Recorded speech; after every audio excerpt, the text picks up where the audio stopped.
These are literally like right in front of us. But I can tell you what I think about the chair. I like it. It's nice.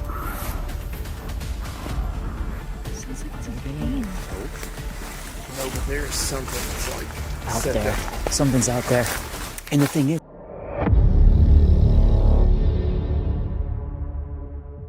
Seth, a popular explorer and content creator, is known for pushing into some of the world's most remote and enigmatic regions. On his YouTube channel, he documents these expeditions, with friends giving viewers a rare window into the unknown. On this trip, Seth joins forces with companions Josh and KC to venture deep into Kentucky's wilderness. Their mission to meet Jeff, an experienced paranormal investigator who has spent over 20 years studying reports of Bigfoot encounters. The group plans to spend the night there, hoping to capture something remarkable, but what they experience goes far beyond expectations.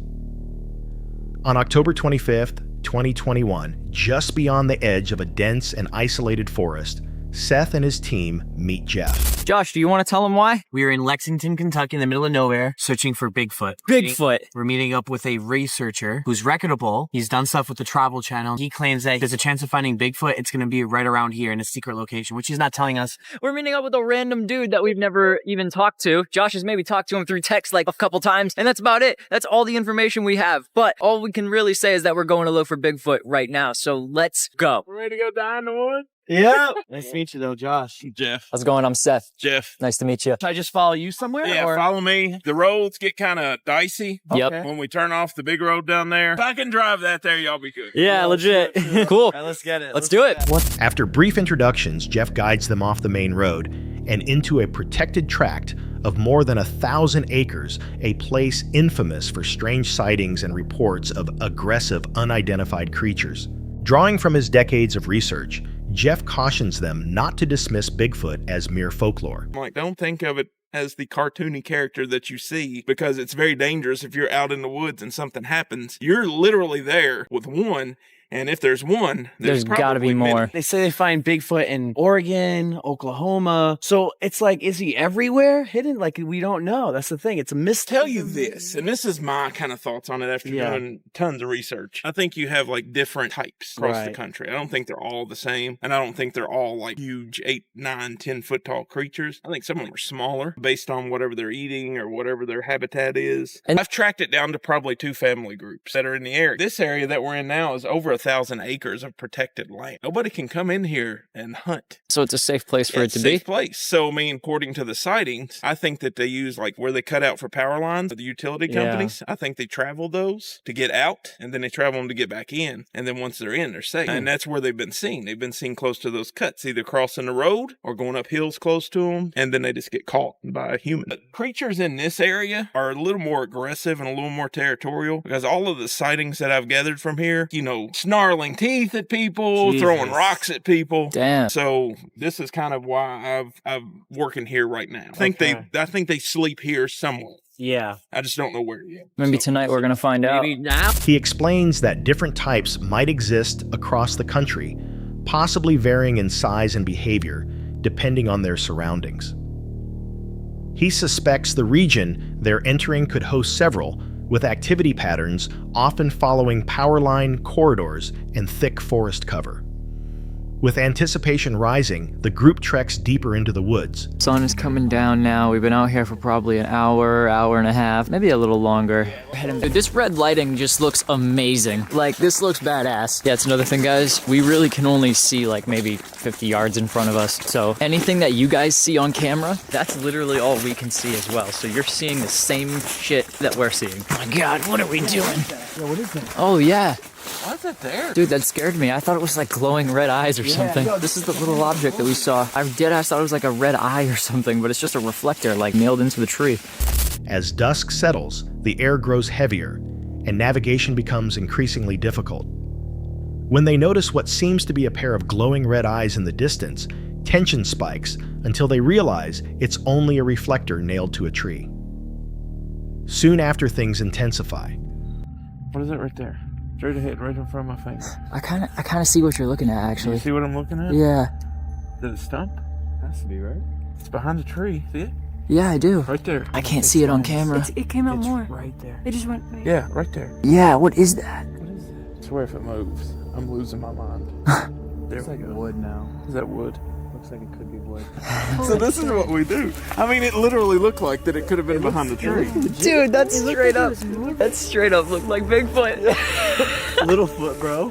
While standing near a riverbank, one of them notices possible movement, perhaps a dark figure partially hidden behind a tree. On closer inspection, it's just a fallen log. The group laughs it off, until a chilling howl splits the night. The coyote. Holy And that was not far. Did you record that? no. I'm on right now. They're on this side of the river, and that's probably about 100 yards away. You're next. That's fucking terrifying. That's behind us. Holy coyotes are literally like right in front of us. You think what are you doing? Calling more people? They communicate. Are literally their dinner. Should we be idiots and like blow it now?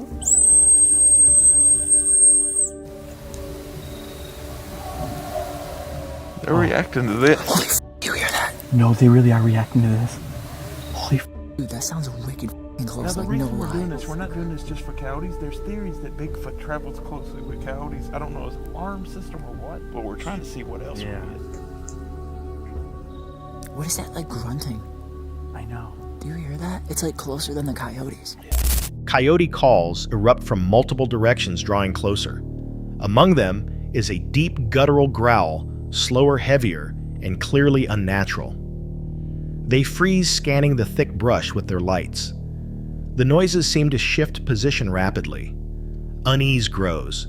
Jeff, weapon ready, tells them to pause and listen occasionally in case something is following. Soon more growls echo from several angles. They begin to suspect they're not alone. These sounds don't match coyote behavior. Something else is out there. Then the most disturbing part. Just walk a bit and then stop. Yeah. Remember what I always like to do and what I tell you all to do in the videos? Ever so often when you're in the woods to make sure nothing's trailing you. Literally what you just That said. don't mean like Bigfoot, but anything. Yeah. Any predatory animal that you have, it will be with you before you know it. So always stop ever so often and just listen, because something could be trailing you. Dude, You don't what the wanna be fuck are prey. we doing? We're Bigfoot coyote hunters I was now. meant to be a Bigfoot hunter. We're gonna die in these woods. What the Our whole sweat. If they find this footage and they release it, they'll think it's the Blair Witch all over again, and nobody will believe it. Oh, no. And they'll be like, "That's all fake. That ain't real. Those famous YouTube people died in the woods. That ain't real." Headlines: Exploring with Josh dies in the woods. Holy fuck, did you hear that? Hear it. There's something next to us. Yeah, there's something, but it's over there. Yeah, it's literally. What the fuck was that? I swear to God, I hear a fucking growl. Yeah. Yeah. That's a fucking growl. It's in this direction somewhere. They know we're here. I think they're watching us, but I'm not sure. Shoot. Fuck. It's closer. That's something. Get behind us. Keep your lights over there. Y'all get behind me. Yeah. That was a growl. That was a fucking growl. I told you. We are very close to something. Yeah. And I don't know what.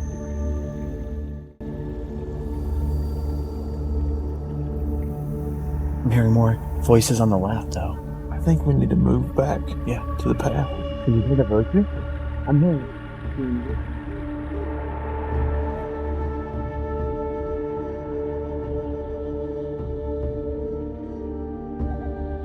They begin hearing faint voices or chanting. Jeff describes a phenomenon called false speech, where unknown creatures imitate human sounds. Whatever is producing them is smart enough to stay hidden, but close enough to be felt. Panic slowly creeps in as they attempt to retreat and find the road. Holy fuck! I think it's following us, dude. Right behind me. Let's try to get out of the woods into the gravel road. Y'all just stay behind me. Yep. We can switch to regular lights if we want, just to have visuals. Yeah, if y'all want to switch to regular, I'll just stay in red Okay. for my eyesight.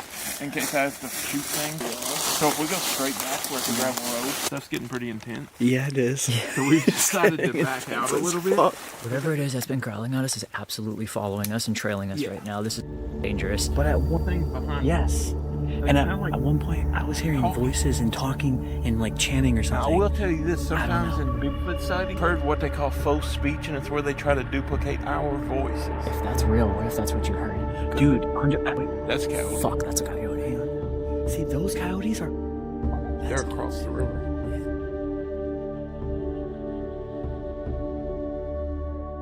Oh my god. Fucking God. Further vocals. But the thing. Something set off.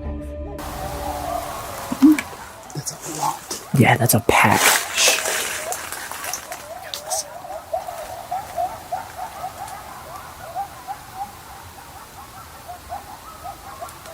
Sounds like Are it's they in getting pain. like choked? No, but there is something that's like Out set there. down. Something's out there. And the thing is, but you know what's weird? Those coyotes that we're hearing now aren't the growls we're hearing in They're front of across us. the river. This We is would have heard another- splashing. There's So no we're way. hearing some other growls. Something else. And we're hearing voices and chanting at the same time. I don't think that was the coyotes, but something else is here. But the coyotes are getting set off now. We would have Actually, they're getting closer now. Let's back out. Yeah, let's get out of here. But somehow they end up back at the river, the exact place they started. Confused and disoriented, they swear they walked in a straight line. No one can explain how they circled back. With nerves fraying, they push forward again, determined to escape before it's too late. They force their way through thick brush, using one team member as a bulldozer to clear the way. At last, they reach a familiar trail and stop to regroup. Relief sets in, but so do the questions. Yeah, I'll back out where we're safe. And then that way, if I have to fire at something, we're. Let's make sure I don't die. I'm not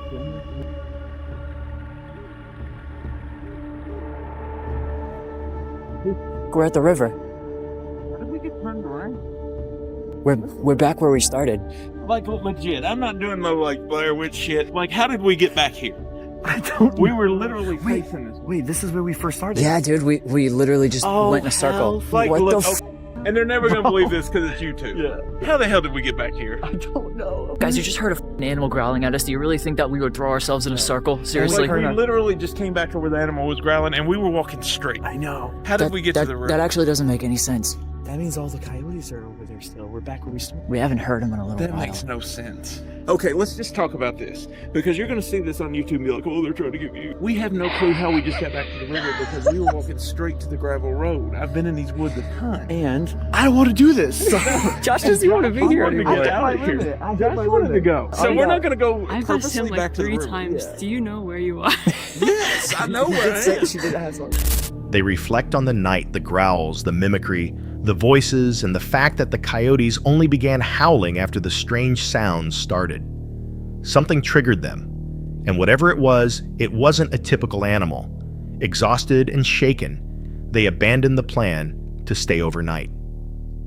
As they return to their vehicles, a deep sense of dread lingers along with the feeling that they narrowly escaped something they still can't explain. Jeff's theory that Bigfoot uses utility corridors as travel routes seems plausible, especially when combined with reports of territorial behavior and vocal mimicry. The sudden disorientation returning to their starting point raises more questions. Was it simply fear playing tricks on them? Or was something actively disrupting their sense of direction? And if false speech is real, it could point to intelligence far beyond what we associate with wild creatures. If something was stalking them that night, why did it stop? And more importantly, what if it didn't? This wasn't just another spooky campfire tale. The forest was real. So were the sounds, and whatever made them might still be out there. On January 14th, 2023, a TikTok user known as Sunshineable ventured into the woods to film a lighthearted outfit video. It was supposed to be just another casual post, a quick dance, a spin and done. But the forest had other plans. While filming herself turning with the camera, something unusual appeared behind her. The camera say I won't stay.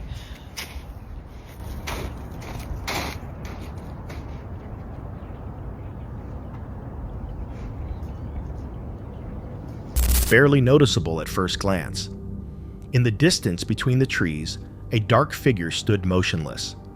Dressed in black and partially hidden by branches, it seemed to be observing her. She didn't notice it at the time.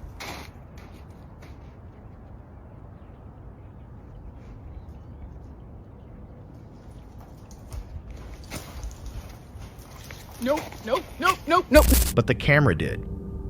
Within seconds, the shadowy shape slipped silently back into the trees, vanishing without a sound. The movement was subtle but unmistakable. Her cheerful recording ended abruptly when the nearby brush began shaking violently. Without hesitation, she grabbed her phone and ran. Some argue the figure was just someone in a costume, perhaps a prank that went too far. But others remain unconvinced. The proportions, the stance, and especially the total silence as it retreated raise questions. Considering Sunshineable's reputation for raw, unedited content, many viewers believe the video may have unintentionally captured something far more elusive, possibly a juvenile cryptid. Was it simply a person hiding in the forest, or had she wandered into the domain of something not meant to be seen? Either way, one thing is certain: the figure never made a sound. And sometimes, that's what makes it even more terrifying. Our story unfolds in India on June 16, 2023. A YouTuber known as the Experiment TV, widely recognized for daring, unpredictable science challenges, decided to push boundaries once again. But this time, the experiment wasn't confined to a lab. It was a test of survival camping in the middle of a powerful tropical cyclone. Despite repeated warnings in Gujarat, urging people to stay indoors, the creator and his team pressed on, determined to execute their plan. As soon as they reached the campsite, they were hit with intense winds and rapidly shifting weather. Guys Gujarat में red alert जारी किया गया है, यानी कि गुजरात के लोगों को घर से बाहर ना निकलने की चेतावनी दी गई है। ओ भाई, क्योंकि यहाँ पर एक बहुत ही भयानक तूफान आया है और ये इतना खतरनाक तूफान है कि लोगों को उड़ा कर ले जा सकता है, तो कोई घर से बाहर नहीं निकल रहा है। बट गाइस, हम ऐसे भयानक तूफान में कैंपिंग करने वाले हैं और इसकी हवा कितनी तेज है मैं आपको दिखा देता हूँ। मेरे हाथ में एक छतरी है, हट जाओ यहाँ से। अब गाइस, जैसे ही मैं इसको ऑपोजिट साइड में करूंगा, देख लेना, देख लो कितना ज्यादा यहाँ पर हवा चल रही है। ओ भाई, इम्पॉसिबल हो जाएगा। गाइस, लोग टेंट को छोड़ने वाले हैं। रेडी? 1 2 एंड 3, छोड़ दे। ओ गया गाइस, ओ पकड़ लिया उन्होंने, पकड़ लिया भाई, टूट गया, हो गए 2 बंदे उड़ गए। गाइस, ये नहीं करना था, टेंट हमारा टूट चुका है। लो लो अंदर लो। गाइस, बारिश होने लगी है, टेंट टूट चुका है हमारा। ये एक्सपेरिमेंट नहीं करना था हमें। What began as strong gusts quickly intensified into a violent storm. They tried securing their tent, but the wind ripped it apart. Gear was scattered, and several members nearly lost their footing. The tent collapsed. Rain poured down relentlessly. With only a few supplies left intact, they attempted to create makeshift shelter, but the situation worsened rapidly. Guys, हम पानी को जो भूल चुके थे, वो 2 बंदे पानी लेने गए हैं। बाहर का मैं आपको माहौल दिखाऊं। तगड़ी वाली बारिश हो रही है।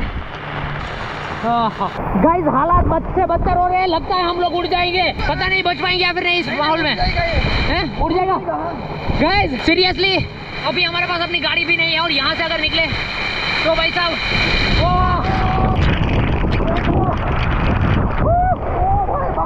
बाहर देखो क्या बारिश हो रही है भाई। गाइस, भयानक माहौल है और इसमें सर्वाइव कर पाना बहुत ज्यादा मुश्किल है। गाइस, अभी हवा जो वो काफी ज्यादा बढ़ चुकी है, आउट ऑफ कंट्रोल हो रही है। ओह भाई, अभी पीक पर है गाइस। ज्यादा हवा जो नहीं आ रही थी अभी तक। क्या करें, रात को और भी खतरनाक हो सकता है, खतरनाक हो सकता है। हवाएं और भी बढ़ रही है, कोशिश करेंगे इससे बाहर निकल जाए। ध्यान से निकल जाओ फटाफट। चलो चलो जल्दी, चलो निकलो। गाइस, बाहर अभी बहुत ज्यादा हवाएं चल रही है। With no vehicle nearby and no clear way out, they huddled together, trying to remain calm as the winds grew stronger by the minute. The scene turned chaotic. Thunder-crashed water pooled across the ground and visibility dropped drastically. What started as an endurance test had transformed into a real fight for survival. Eventually realizing the danger was escalating, the team made the tough choice to evacuate. Acting quickly but cautiously, they packed what they could and abandoned the site. Thankfully, everyone escaped unharmed, though clearly shaken by the ordeal. Some might call their actions reckless, while others see them as a fearless attempt to capture nature's raw force. Either way, the footage reveals something rare. Not just the storm's fury, but the instinct to stay composed when everything around you is falling apart. It also poses an important question: how far should creators go for the sake of views? If they had waited only 30 more minutes, would they have made it out? In a storm, that intense survival can depend on mere seconds, and sometimes nature doesn't offer a second chance. This account comes from Davy's Dash, a Canadian YouTube creator known for wilderness camping, ultralight backpacking, and solo survival expeditions, often filmed deep in the forests of southern Ontario. On June 7, 2025, Davy embarked on a minimalist cowboy camping trip along a river, carrying only the bare essentials and planning to sleep under the open sky without a tent. What started as a peaceful night in nature quickly turned into a dangerous encounter. By nightfall, Davy had settled into his bedroll beside the water. The woods were quiet, and with nothing but his pack and sleeping gear, he expected an uneventful stay. That calm was abruptly broken when he awoke to the sound of footsteps close by. Do you need my light to help you get out of here? No. No? You know how to get out? Would you mind just giving me a few minutes? I'm still in my sleeping bag. Why are you in your sleeping bag? You knew there's somebody in a tent here. You knew that. Do you think they're going to feel comfortable falling asleep in the middle? Well, that's where I was sleeping. Till the homeless man with 2 fucking goddamn fucking steel pipes come fucking walking into my camp about 10 feet away from me while I was sound asleep. Like, thank God I woke up before he actually like started battering me with those pipes. Because I'd be in a hell of a mess. I'd be in a hell of a mess right now. And so thankfully I woke up. But where there's one, there's many. I know that. Opening his eyes, he saw a man standing just 10 feet away holding 2 metal pipes. The shock was instant. Alone and far from help, Davy suddenly faced someone whose intentions were unknown. All right, no, you wouldn't. Fair enough. Fair enough. My apologies. That's fair enough, mate. My apologies. I will push on. I already got a hold of fucking RCMP and told them to fucking get over here and deal with their shit. Because I'm sick of this fucking bullshit. Mate! No, that's the homeless guy.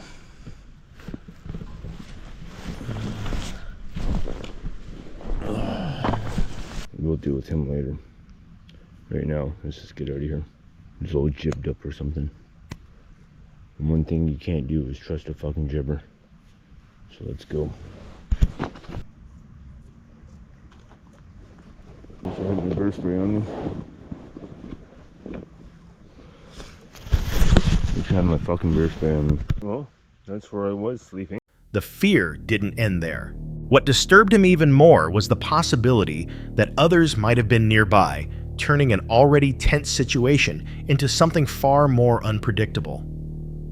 Choosing not to provoke a confrontation, Davy packed up his gear and used his GPS to guide himself deeper into the woods away from the stranger. It's not out of this motherfucker.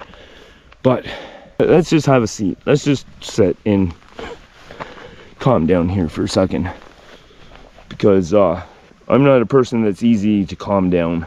Yes, I know. I got my GPS on, tracker on. I know where I was. I know exactly what I did. And I know exactly what I didn't do that I feel like I should have done. But I didn't. So, anyways, let me get this bag off. Oh, sweetheart. No. You're brand new. I don't want scuffs on you this early in the game. Alright, guys. Well, there's the bag. There's the bag. Here's me sitting on a bench in the middle of nothing. Oh, coyotes are howling. Do you hear that? Alright, I need a second. Wow, I don't know if you can see this in the dark. This looks like there's some critters down in here. Look at this. Well, I think this is home for the night. We'll just come out here just a little bit. Give them a little bit of space. And I don't know what these lights are here. I don't know if that's a farm or whatever, but I'm thinking like right here is good. Right here. All right, my friends, well, camp is back set up again. So there's the bag, there's the sleeping setup, and again we have the two tethered together. That knife should be up for my use if I need it. But again, we're not out here for that shit, man. Anyways, there's the camp set up here in this, I don't know, you can't see nothing, but I came back to the tree that is obviously hibernating some critters, you know. So there's the tree, and well, that's where the critters go, down in there. So we're right beside it. That's camp, still cowboy camping, but now it's, so that incident took place at like 11 o'clock, quarter to 11, and it is now, I don't know what you can see here, almost midnight. So it's time to get a few hours of sleep. Okay. And yeah, so yeah, I've calmed down on that incident. I still, like, inside me, I still think he needs his teeth kicked down his fucking throat. But we've moved on. We're in a better place. At least now I don't have to worry about some guy standing 10 feet away from me with two steel pipes, like, you know, like pipe fitting pipes, like for gas lines and stuff, you know, like that black iron pipes. That's what he had, two of them, one in each hand. So at least now I'm not worried about that. We can sleep peacefully and yeah, just enjoy our night. We just want to sleep outside, man. That's all we're trying to do. We're testing some gear and we just want to be outside. So by moving, he avoided any further conflict and eventually set up camp again in a safer location. Though he managed to make it through the night, the incident stayed with him as a stark reminder that not every threat in the wilderness comes from animals or weather. Sometimes the most unsettling danger is another person crossing your path in the dark. This experience highlights the risks of cowboy camping alone, particularly near rivers or areas with easy access. Unlike wildlife, which typically avoids people, the presence of strangers at night introduces unpredictable dangers. Davy's choice to quietly relocate rather than confront the intruder may have prevented a far worse outcome. If you were in his situation alone in the forest and suddenly approached by a stranger in the dark, would you stay put and stand your ground, or retreat deeper into the woods to avoid the unknown? This footage is from Generic Chris, who on July 26, 2025 embarked on his very first solo overnight in the German wilderness. His goal was simple: build a tarp shelter, cook outdoors, and spend the night alone in nature. But what started as a straightforward challenge quickly became a night filled with unease. Got myself some coffee. I'm heating up more water for my cup noodles. I don't feel it today, to be honest. For some reason I set up my whole thing. And I'm just not feeling relaxed. I'm hoping this will pass and I'll stay the night, but it's possible that I'll eat, spend a few hours, and then head back home, because there is no point for me to stay if I'm not enjoying it as much. And I'm trying to figure out what it is that makes me feel like this today. Is it the weather? It's very gloomy today. It's just, there is no sun, there is no clouds, it's just grey. There is no wind, which is great. And the place, it's a very nice place, but you can definitely tell that people have been coming here. There is a little bit of rubbish here and there. There is some sort of a smell that I can't put my finger on, but it's not a pleasant smell. It just feels like a place where people go to get drunk, set up fire, and then leave the mess behind them. I'm not super happy about the location of my camp. Some people are already past me.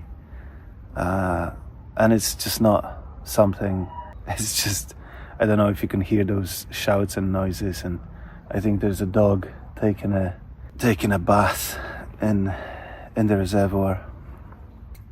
Chris set up his shelter with a tarp, hung a hammock underneath, and secured everything against potential rain. While testing the setup, he realized just how exposed he was when a few strangers walked by with their dog. But I can tell you what I think about the chair. I like it. It's nice. Am I still recording? Yes. It's a really nice chair. This is exactly what I wanted. I just hope it will hold my weight. Hiya.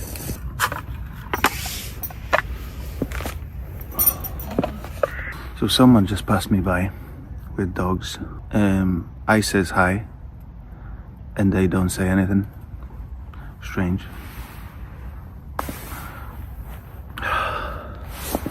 Right. The moment shattered his sense of isolation and reminded him how vulnerable a lone camper truly is.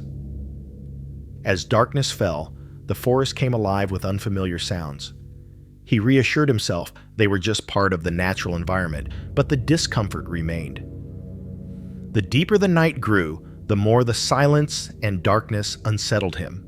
Even at 32, he admitted the feeling got under his skin. Wild boars were the most logical concern, yet the deeper fear came from not knowing what might lurk in the pitch-black woods. Later, while retrieving his sleeping bag from the car, something far stranger happened. Chris noticed a distinct human scent, unmistakably someone else's and definitely not his own. The realization that another person could be nearby filled him with dread. That same sensation returned later, as if someone unseen was quietly moving among the trees around him. Despite his fear, Chris pushed forward. He cooked a simple meal, reinforced his tarp for the night, and forced himself to stay until sunrise. By morning, he made it back to his car, safely admitting he would have been lost without GPS. The experience reminded him that the most disturbing part of being alone in the wild often isn't the weather or the wildlife, it's the possibility that someone else is out there with you.